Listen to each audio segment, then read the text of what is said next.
We are seeing one of the greatest end-time threats unfold before our eyes. Today, I'm joined by Senator Josh Hawley, and we're discussing gender confusion, toxic masculinity, the suicide epidemic, the evils of social media and TikTok, and what it's doing to your children, and more. End-time subscribers get access to the entire interview where we discuss things YouTube won't allow. I'm Jimmy Evans. Welcome to the Tipping Point Show.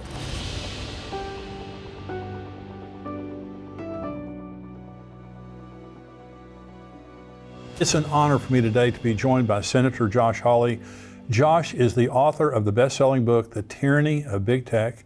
He represents Missouri in the U.S. Senate, where he is known for defending the unsung heroes in America who go to work, raise a family, and deserve a fair chance to get ahead. Before his election to the Senate in 2018, he worked as a First Amendment lawyer and law professor and served as the Attorney General of Missouri. Josh and his wife, Erin, met while they were clerking at the Supreme Court. They live in Ozark, Missouri, and have 3 children, Elijah, Blaze, and Abigail. I want to thank you, Senator, for joining me today. Thank you. And you've written this new book, Manhood, The Masculine Virtues America Needs. It is a fantastic book. Now, this book talks about what's happening in our culture right now. It deals with the root issues of what's happening right now. What raised your concern about what's happening with men and boys in our culture?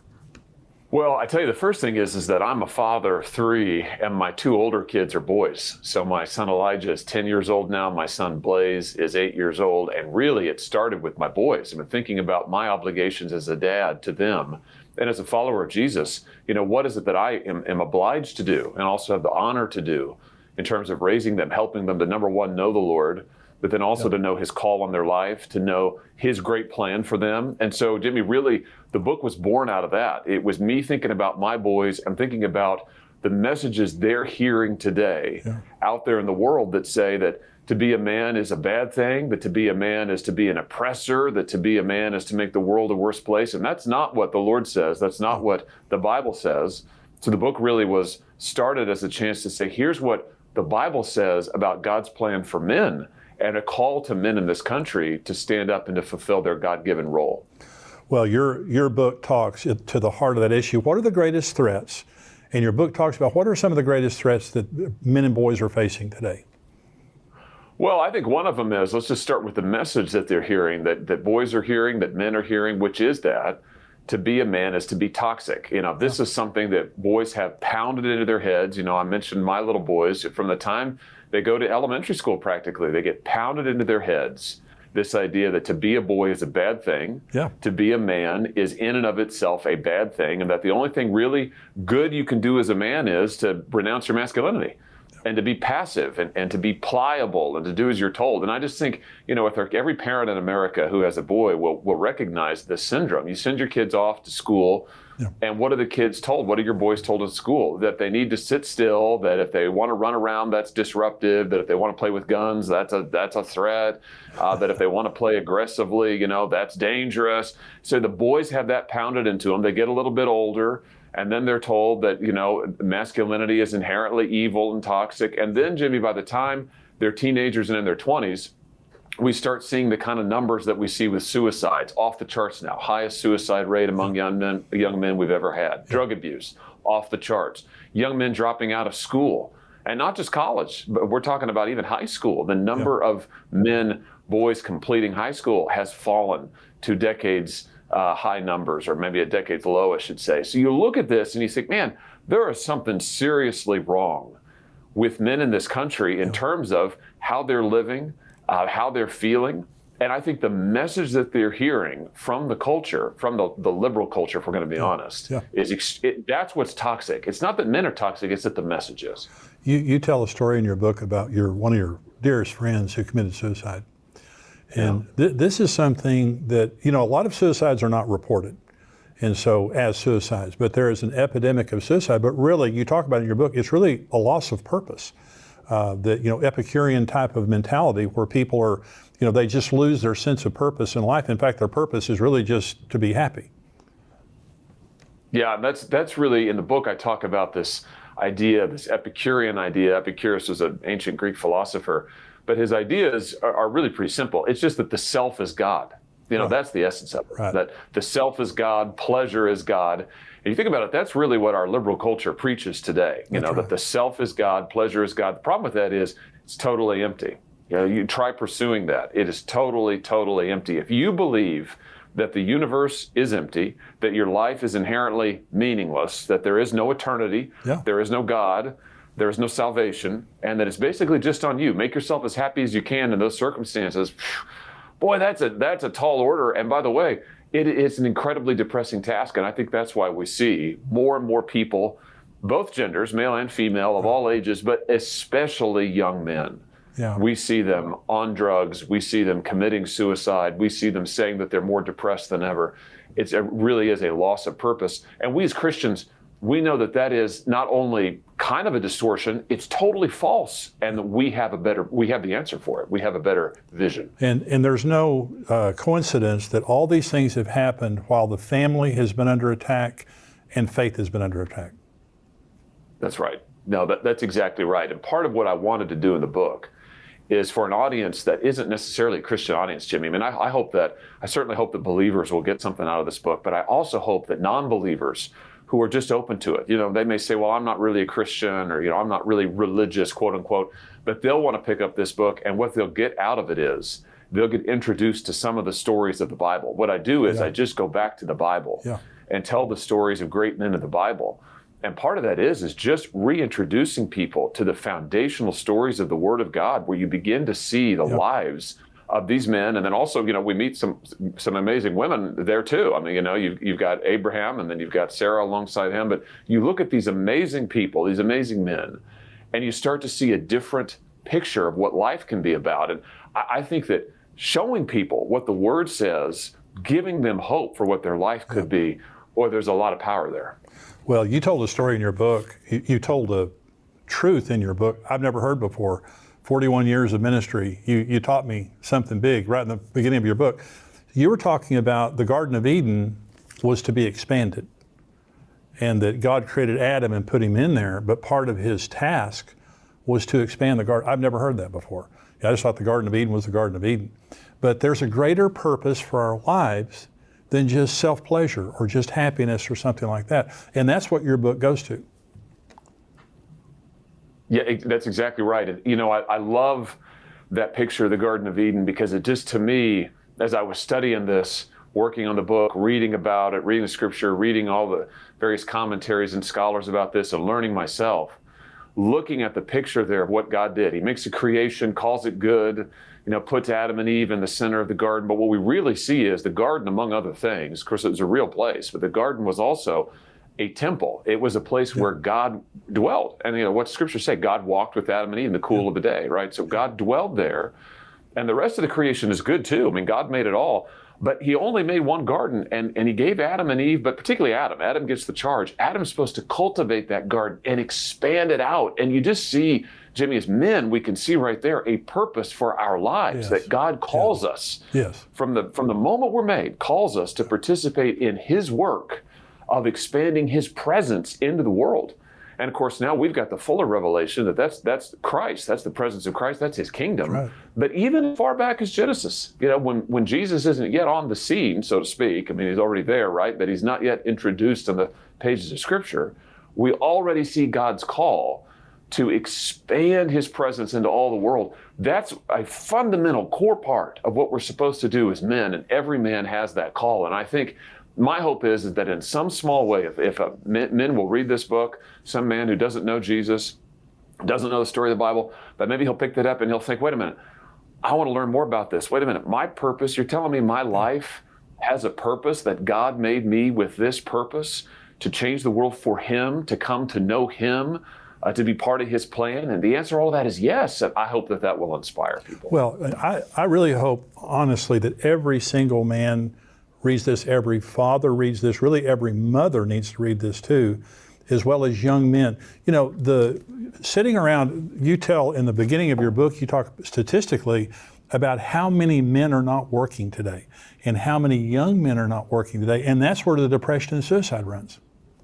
Yes. Yeah. We are looking at the largest number of men who are out of work. And I'm not just even talking about unemployed, because, you know, the way that the government does those numbers. If you're unemployed, that means you're at least looking for work. Right. But here's the real crisis of our day is that we've got so many men who aren't even looking for work. And I'm talking, Jimmy, about able-bodied men. I'm not talking about men who have a disability. I'm talking about guys who could work. They've got the strength for it. They're working age, and they're not even trying to work. It is the highest numbers that we have seen in American history. It is an extraordinary number of men. And you talk about a crisis for our country. It's a crisis socially because those guys aren't providing for their families. Many of them aren't having families at all. That's right. Which is one of the reasons that we see fewer and fewer children in America. Men aren't getting married. Those who do have kids, a lot of times they're not married and they're not supporting them. And they're not supporting the woman who they had the babies with, either their wives or their girlfriends, so they're doing nothing to help. If we want to change this country, I say this to men all the time, listen, it's good to pass better laws. We need that. We need good leaders, sure. But if you want to change this country, call men to do what God meant them to do. Call them to be husbands and fathers who will provide for their children, provide for their wives, contribute. That's what will change America. Absolutely. We have people from all over the world watching us, so this is true of any nation. But you talk so much in your book about the way that we're designed by God, and we're designed by God to work. We're designed by God to be selfless. Epicureanism, liberalism teaches us to be full of ourselves, to be self-centered, to be self-interested. That's really all that matters. And that truth is just a construct. It's a social construct. And so it's postmodernism where everybody has their own truth. But your book goes back to the Bible, back to the basics, and it's revelatory. And I know for myself in reading it, I just kept thinking, that's exactly what's wrong. This is exactly how to fix the foundations of America. This goes to the foundations of who we are as people. I want to talk for just a minute. One is gender identity, because when you talk about the Epicureanism, liberalism, postmodernism, the most shocking thing that's happened in my life, Josh, is the gender issues, the gender identity, the transsexualism. I never dreamed I would live in a world where you couldn't say boys and girls anymore. And we have teachers in our churches that are being told you can't say boys and girls anymore. So talk about the gender confusion and where all that comes from. Well, I think it comes from the same ideology. It comes from the idea that there really is no such thing as man or woman, because there's no such thing, there's nothing permanent. This is the modern liberal view is that there's nothing eternal out there. Once you cut us off from eternity, you lose all sense of anything permanent, whether that is man or woman, whether that's good or evil. And really, you see liberalism's been doing this for decades and decades now, where it says, no, there's no God, there's no eternity, there's only the here and now. And once you go down that road, it's hard to turn back from it. And so now we've got this radical transgender ideology that you've just been talking about, which says that there's no such thing as man or woman. And so their message to men is that masculinity is fake. First of all, it's a social construct. That's their big word for it. And that social construct is evil. But listen, these are the same people, as you know, who say to women, they don't really exist, that a man could become a woman tomorrow. And they're the same people who say men ought to be playing girls' sports and in girls' locker rooms and in women's daily lives. And this is crazy stuff. It's crazy. And I think as believers, we just have to go back to the truth and start at square one and say, just wait a minute. There is a God who has a purpose for your life. There is an eternity, and we're all called to it. That's our grandeur, right? That's our glory as creatures. God has made us to spend eternity with Him. And there is a right and wrong. And our lives are bound by that. And our lives are given purpose by that. And I just think people know that. Listen, Americans aren't stupid. And this is wonderful. This podcast goes all over the world, but just for the people I know best, the American people, they're not dumb. They look at this transgender stuff and they say, no way. I don't want men playing girl sports. I don't want men in locker rooms. So with girls. So I think we've got to tell the truth, because right now people are hungry to hear it. And we've got to give them the vision and the purpose that the truth brings. Absolutely. And the happiness, because happiness doesn't come from self-gratification. Happiness comes from self-sacrifice, serving others, just like your book says. One of the classic things I saw you do on TV, you were questioning a woman who was testifying before the Senate, and she refused to say the word mother. I think she said a person with the capacity to give birth or something like that. And she was extremely hostile toward you, accusing you of all kinds of stuff because you kept on her about why she wouldn't use the word mother. And that's just part of the craziness of the culture. 20 years ago, that wouldn't even have been a conversation. But today you're a racist, you're a sexist, you're a misogynist, you're all kinds of things if you dare question the fact that a boy can become a girl can become a boy. And the thing about that exchange that was so revealing, Jimmy, was that this individual, who's a law professor, by the way, this is a smart woman, and she was a woman, by the way, not a person with a capacity. She was a woman, and a very accomplished one, very intelligent, very quick. I enjoyed talking to her, but I just thought that her views are just insane. I mean, just absolutely insane. But what she said to me that's so revealing is not only did she tell me that to ask my questions, I said, are you telling me that there's no such thing as a woman? She said that was bigoted to even ask that question. Yeah. But then she also said, the kind of questions you're asking, Josh, lead to violence. And I just think right there you've got something that currently the left is trying to do. They're trying to say that if you even attempt to tell the truth, you are dangerous. That's right. You are violent. And it's really an attempt to scare us and to shut us down. And I just want to say to everybody out there watching this, listen, we can't allow ourselves to be silenced. That's we right. have to tell the truth. No, we don't have to be belligerent about it, but we have to tell the truth. If we don't tell the truth, literally, young men and women are going to suffer because of it. That's right. If we allow the sterilization of our kids to go forward, the mutilation of our kids through these gender surgeries, if we don't say anything, that's going to continue and get worse and worse and worse. We have to take a stand, and this is the time to do it. We're going to be right back with the Tipping Point Show. Let me tell you, I've got a new book out called End Times Answers, 100 Real Questions from Real People. And on the Tipping Point Show, I answer questions from subscribers. These are a lot of those questions that are here, the most commonly asked questions. And so if you're wanting to know about the Antichrist, the rapture, who goes in the rapture, all those things like that, it's in here. And so get this new book, End Times Answers. You can go on endtimes.com or amazon.com. This will be released now on September 12th, so you can pre-order the book right now and be the first people to get it. Also want to tell you about our conferences coming up September 16th, just about 4 weeks from now, that we're going to be having Rabbi Jonathan Cahn, Dr. Tony Evans, Dr. Mark Hitchcock, Billy Crone, Pastor Ed Young, and myself. We're going to be there teaching about the end times. It's going to be a special day, and Rabbi Jonathan Cahn is going to have a special celebration of Rosh Hashanah. This is during Rosh Hashanah, the conference is, and he's going to be blowing the ram's horn, the shofar, and he's going to be doing a special service. It's going to be a very special time. Love to have you there. Saturday, September the 16th, it's at Fellowship Church in Grapevine, Texas, and we have reserved seating. So you can go on endtimes.com. You can see there's a world at the top left. You just click on there. It'll take you to a page, and you'll see the Tipping Point Conference. Click in there, and you can reserve your seat. Now, we have streaming. If you're a paid subscriber to endtimes.com, you get 50% off of streaming, which means that would be $25. You also get 50% off on your tickets. And so go on endtimes.com, reserve your seat. We're filling up. We still have a few good seats left, but it's filling up. So go on endtimes.com, sign up for the conference, and also pre-order my new book. And you're a good example, Josh. You're a good example to people of how to graciously but courageously stand in the face of those lies and speak the truth. You've done it over and over and over again. And regardless of what anyone says to you or all the kind of stuff she said to you, you know the truth and you stand by it. And we're living in an age where there's so much cowardice. And it goes back to Epicureanism, it goes back to the self-gratification, is looking out for myself. And you talk in your book about courage, about being a warrior, about the virtue of self-sacrifice rather than selfishness. And that goes to the root of where we are right now.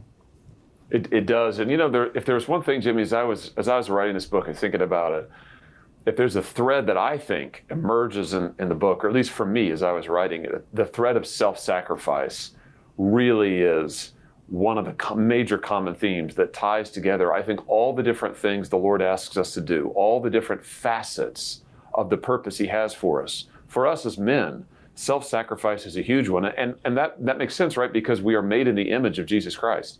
And what did Jesus do? He laid down His life. That's the whole shape of His life, right? He came not to be served, but to serve. He laid down His life in order to serve many, in order to rescue all of us. So I think as men, we're called to that. And part of that is we've got to be willing to take a risk, and we've got to be willing to have people call us names. We've got to be willing to have people say, well, I'm not going to give you that promotion. We've got to be willing to suffer that sort of social disapproval. And, it's not fun and nobody enjoys it, but these are, number one, it's a privilege to get to do for the Lord. True. Number two, it's a way we serve our neighbors. We stand up for the truth. Yeah. We tell the truth. And if we have to suffer some because of it, hey, you know what? It's a privilege to get to do. And I think as men also, our whole lives are about laying down our lives for others. And right. Providing for our families, providing for our spouses, providing for those in need. That's our great honor and joy as men. And that's where happiness comes from, Josh. That's right. That's what makes you happy. And the emptiness that so many are feeling today, the despair, the depression, the suicide, they have no purpose in life. And just laying around, looking at porn, doing what makes you happy. I had a friend of mine who was very immoral. He was lost, and he was very immoral. And he said to me one day, he said, I did everything I thought I would enjoy. He said, but I didn't know it would cost me my soul. He said, I woke up one day and I didn't have a soul. And he turned away from all that. And that's what happens. It just eats your soul up. But self-sacrifice and serving others is what makes you happy. It's what gives you a soul. And so you're a great example of that. Let me talk to you about TikTok just a minute. Now, you're an opponent. Sure. One of the leading opponents of TikTok. Now, social media, TikTok, all these kind of things, this is a major threat to our children and to our families. Talk about TikTok. Why are you against it? Why are you leading the charge against it? Well, the problem with TikTok is not only does it have a bunch of bad content that is bad for kids, and when I mean bad, I'm talking about how to commit suicide, that kind of stuff, all over TikTok. I mean, all over. And I just say to parents out there, listen, I'm a parent, as I said, of 3 kids, my oldest being 10 years old. My kids don't have phones. We don't give them tablets. But listen, my kids already, even though they don't have phones, they already know more about my phones than I do. Oh, yeah. So I just sympathize with every parent out there who says, it's really hard to keep track of what my kid is exposed to and what they're doing online. Listen, I get it. I'm right there with you. I totally get it. Having said that, I just want to encourage parents. There's probably nothing that is a greater threat to your kids' safety, to their walk with the Lord, to their mental health, than what they see on that phone or that tablet. What they see online is such an incredible threat to them. And I would just say, for dads in particular, if I could encourage you in one direction, think about protecting your family, guarding the influences on your family. Boy, make sure that you've got a handle on, to the maximum extent you can, what your kids are seeing online. TikTok, the content is dangerous, much of it. But even worse than that, Jimmy, TikTok is a backdoor by the Communist Chinese Party in Beijing to track us. And people should know this. TikTok is owned by a Chinese company that works with the Communist Party. They have to under Chinese law. I mean, there is no separation in China between the business world and the government. There's no separation. So people should just know, if you've got TikTok on your phone or your kid does, what's happening is it is tracking your emails, it is tracking your keystrokes, it is reading what websites you visit, what stuff you buy. It's tracking all of that. It is creating a profile, and all of that is available in Beijing to the Communist Party. It is scary stuff. And for that reason, TikTok, I believe, ought to be banned in this country. It's because it is a spyware app from the Communist Party. So that, to me, sets TikTok apart from, listen, I got a lot of concerns about social media in general, but that's the only one where a foreign government is attempting to track your kids and build a profile on them. And we just shouldn't allow that to happen in America. Well, pay attention to what your children are doing. And I gave my 4-year-old granddaughter wanted to play on my phone one day, and I handed it to her. And she handed it back to me, and she had hidden all my icons. And I said to her, I said, Kate, come back here. You get my, and she laughed and she put it back. She knows more about my phone at 4 years old. Now she's 16 now, but back then she knew more about my phone than I did. Kids are smart, and parents have to be involved in their children's life. Know what's on their, if they're old enough to have a phone, know what they're doing. If they're old enough to have a computer, to know what they're doing. But I think, Josh, one of the most important things is relationship with your children. If you're in relationship with your children and you're giving them quality time and parenting them properly, you know them.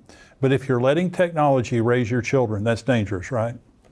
Yes, very dangerous. And I think that sometimes it's hard. Listen, I'm 43, so I think of myself as, oh, I know about technology, but even for me, Jimmy, I mean, what I grew up with is so different now from what my kids at 10 and 8 and 2, my little girl is 2, what they're going to have. And I think it's even hard for parents who are my age to understand the danger that technology poses in terms of how quick it is that your kids can access stuff or really have stuff pushed at them on the internet that is dangerous for them. And again, I'm talking about stuff that's like how to commit suicide, how to use weapons in a way to harm yourself. Things that no parent, I mean, it's not even really a matter of, oh, well, some parents would be okay with that. No parent's okay with that. That's right. So we have to be vigilant. And of course, technology can be great too. It can be great for learning and education, but parents have really, as a parent myself, this is one of the biggest challenges my wife and I face, is how to interface with technology, how to get the best we can from it, but protect our kids from it. And listen, those social media companies, they are not our friends. Right. They are not working to help us. Yeah. They are working to try and target our kids, not help our kids, and we've got to be aware of that. That's exactly right. Now, in your book, and I think one of the reasons that this book is so helpful to men, to boys, is in your book, in the second part of your book, you talk about 6 different roles that men have. A husband, father, warrior, builder, priest, king. And this makes, first of all, it's the truth. But secondly, men who want to know what it is to be a man. This tells them in detail what it means to be a man, to give purpose, to know the importance of fulfilling. If you're going to fulfill your God-given destiny, you need to know what it is. You talk about it. So talk about husband for just a minute. Well, each of the roles, I'll just say at the 30,000-foot view, come from the Bible. It's really just, those are different facets of that overall mission that we talked about earlier, to expand the garden. What's a man to do? A man is on earth to serve God, to expand his presence into the world, to expand the garden, so to speak, into the world. And then what does that look like in our daily lives? Well, it looks like doing those things that you just named. It looks like being a husband and a father and a builder and a warrior and a priest and a king. Husband, I think, is such a foundational role. I say to young men all the time that if you want to have a legacy, if you want to live a life of significance, go get married and start a family. It's exactly the opposite message to what our culture sends. Our culture sends right now the message that, hey, live for yourself. Men, delay marriage as long as possible. Don't take any responsibility. If you can get by with having the girl but not getting married, do that as long as you possibly can. The Bible says just the reverse. You want to have some meaning, commit yourself to a woman. Be a man who can make a commitment and keep it. And the thing about being a husband is, as you know, I mean, you talk to, train, minister to husbands all across the world. A husband is a man who can make a commitment and who can keep it. A husband is a man who can put somebody else first in his life, not himself, somebody else first, his wife ahead of him, and then his children ahead of him, and of course the Lord first of all. So I think calling men, especially young men, to be husbands, and if they're not married yet, to begin to acquire the character of a husband, the character of a man who can commit and stay the course, who can sacrifice and stay the course, I think is so key. Yeah, and you do a great job of explaining self-sacrifice, serving someone else, committing your life to someone else. I got married at 19 years old. Well, my wife and I just celebrated our 50th anniversary. Congratulations. And exactly what you said. If I could go back, I wouldn't change anything. Is that the legacy that we have now? We have 2 children, 5 grandchildren. We built a life together. We built a legacy, a ministry together. If I would have been left on my own, I don't know what would happen to me. It wouldn't have been good. And there's a lot of young men out there. I hope they're listening right now, because this will be posted on YouTube also. If you just feel empty, you're out there kind of searching, and you don't have a commitment, you don't have a fiance or a girl that you're serious about, you need to pray that the Lord would bring you the right person, and that you read this book if you want to get ready for the right woman that God brings you, because exactly what you're saying, Josh. And then you talk about father. Talk about that just a minute.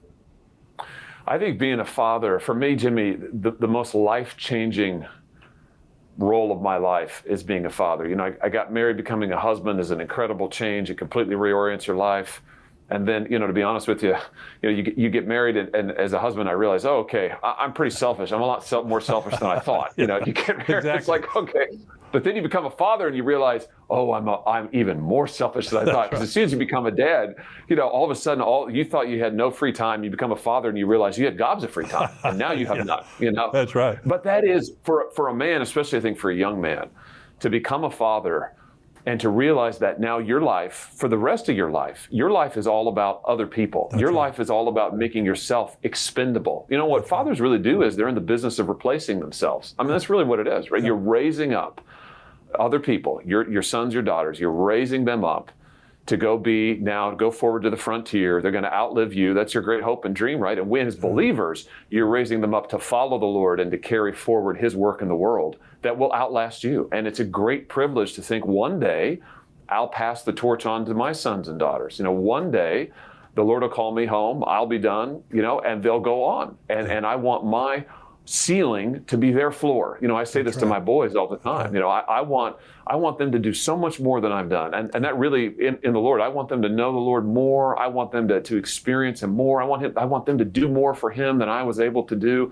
And I think when you become a father, you begin to realize the greatest joy in life is about pouring your life into other people. It's about giving your life away to other people. And again, that's just the opposite message that our culture sends. Our culture says, grab all you can for you, hold on to all you can for you. And my experience has been, if you do that, you just find that there's not much worth having and your life is incredibly empty. If you pour your life away, you pour it out, you find incredible fulfillment. And the children are such a joy. They're a sacrifice, they take a lot, but there's so much joy. And let me say to all, for younger people, you're raising kids and it's hard, but as a 69-year-old man, I've got 5 grandkids. They're better than kids. They say that grandkids are the reward for not killing your children. And so, our kids were a delight, but our grandchildren, and it's part of the legacy, it's part of what you want as you get older.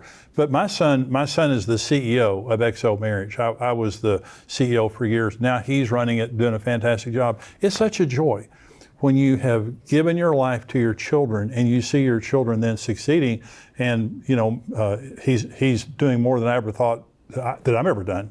And it's just such a joy. Talk about being a warrior, because I love this part of your book where you talk about being a warrior and the virtue of self-sacrifice.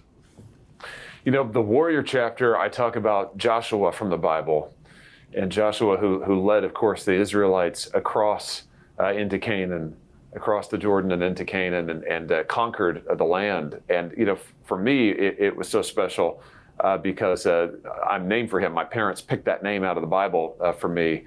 And so that's kind of fun, and they didn't know any Joshuas back in the day, 43 years ago, but they loved that name in the Bible. And so that's how they chose it. And it's, I think, such a powerful story for all men, which is that we are made to confront darkness, to confront evil, and to bring the light where there's darkness. There's something in a man, every man, that wants to do that. Every man is made to go push forward to the frontier and to break ground and to carry forward the light where there's darkness. And we can do that in our own lives in a lot of ways. Number one, we can tell the truth. We can say, no matter what the situation, no matter what it costs me, I'm going to tell the truth. Number two, I'm going to push forward and try to make life better for others around me. I'm going to take on the hardship. I'm going to take risks. I'm going to provide for my family. That's a way of confronting darkness, of taking ground for other people, making space for other people to flourish. There's just, for men, there's something in us that God made us to want to do, to be warriors, to go and confront that which needs to be confronted, and to bring order. That's the other piece of it, Jimmy, is that, what's a warrior do? Yeah. Where there's chaos, he brings order. Where there is a disaster, he helps set things right. And I just end this thought with this, that for men, that begins in our own hearts and souls. I don't know about other men out there. I can speak for myself. I look in at myself and I see a lot of disorder. I see a lot of things that need to be set right. And that's part of, in the power of the Spirit, with the help of the Lord, that's part of what he calls us to do now, is that he calls us to put our own souls in order. Of course, only he can do that, ultimately. Right. And so that's why we give our lives to him. But then for the rest of our lives, he calls us in our own life to bring that into order, to set that right. And when we do that inside, we can do it outside. We can do it for other people. We can do it in our lives in a way that benefits other people. And it's a lifelong adventure, but man, it's an incredibly exciting one. Well, it's so enlightening. Now, there's so much more to this book we could talk about, but I just want to say it's called Manhood, the Masculine Virtues America Needs. And I just want to say to everyone watching right now or listening, you need this book. If you're a father, a mother, if you're a man, if you're a younger man, and you're looking for a definition of who am I, what am I supposed to do here on this earth, and you're a young man and you're looking for purpose and fulfillment and destiny, you'll find it right here. This answers the question of what's wrong with America right now and how to make it right. There's so much hope in this book. But Josh, I thank you so much for joining me today. And what can people, as a senator, how can people be praying for you? Well, you can pray for me for the boldness that we were just talking about, for the courage that we were just talking about. You can always pray for my family and pray for me as a husband and father. I just think, Jimmy, about what you preach in your ministry about what's first. The Lord is first. Yeah. What's second? Your wife is second.